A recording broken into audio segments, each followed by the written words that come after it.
পয়লা বৈশাখের সকাল থেকে সেজে ওঠে কলকাতার বইপাড়া। কলেজ স্ট্রিট ঘিরে যেসব বই বিপণী এবং প্রকাশনা আছে সেখানে লাগে উৎসবের ধুম। লেখকদের আনাগোনা, আলাপচারিতা, বই কেনা, উপহার, এসবের মধ্যে বই ব্যবসায়ীদের চোখে মুখে ফুটে ওঠে আশার আলো। যেন ডিজিটাল যুগেও তাঁরা ভরসা বাঁধেন বুকে। এরকমই ছবি দেখা গেল দেশ, পত্রভারতী, মিত্র ঘোষ, আনন্দের মতো কলেজ স্ট্রিটের প্রকাশনাগুলিতে। এদের বিশ্বাস, ডিজিটাল মিডিয়ার যতই বারবারন্ত হোক না কেন, মুদ্রিত গ্রন্থের চাহিদা চিরকালীন। তাই বইয়ের বাজার পড়লেও তাতে আশা হারাচ্ছে না প্রকাশকরা। চাহিদা অনুযায়ী কন্টেন্ট বদলাচ্ছে, পরিকল্পনাও হচ্ছে সেভাবেই।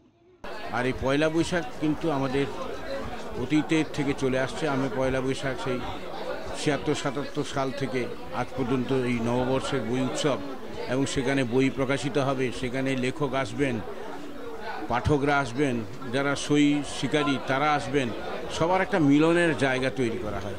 এই আবহাওয়া কিন্তু কলেজ স্ট্রিটে কিন্তু রেওয়াজটা চলে আসছে দীর্ঘদিন, এখনও আছে, এখনও সবাই আসেন।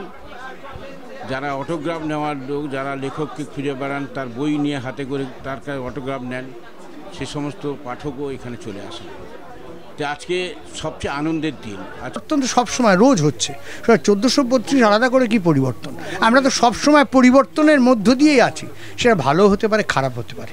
প্রকাশনা ভালোর দিকেই পরিবর্তন আমরা লক্ষ্য করছি। নতুন নতুন অনেক প্রকাশক এগিয়ে আসছে, নতুন নতুন লেখকরা বাংলা প্রকাশনাকে সমৃদ্ধ করছেন। এটা একটা খুব আশার কথা। প্রকাশনা আমাদের তো সারা বছরই নতুন বইয়ের পরিকল্পনা থাকে। নতুন বছরে অবশ্যই আছে, আমাদের বই বেরিয়েছে, 5টি বই বেরিয়েছে এবছর। সারা বছর ধরেই চলবে। এখনই আমাদের পুজোর প্রস্তুতি মাথার মধ্যে চলছে, যেহেতু এবার পুজো আগে।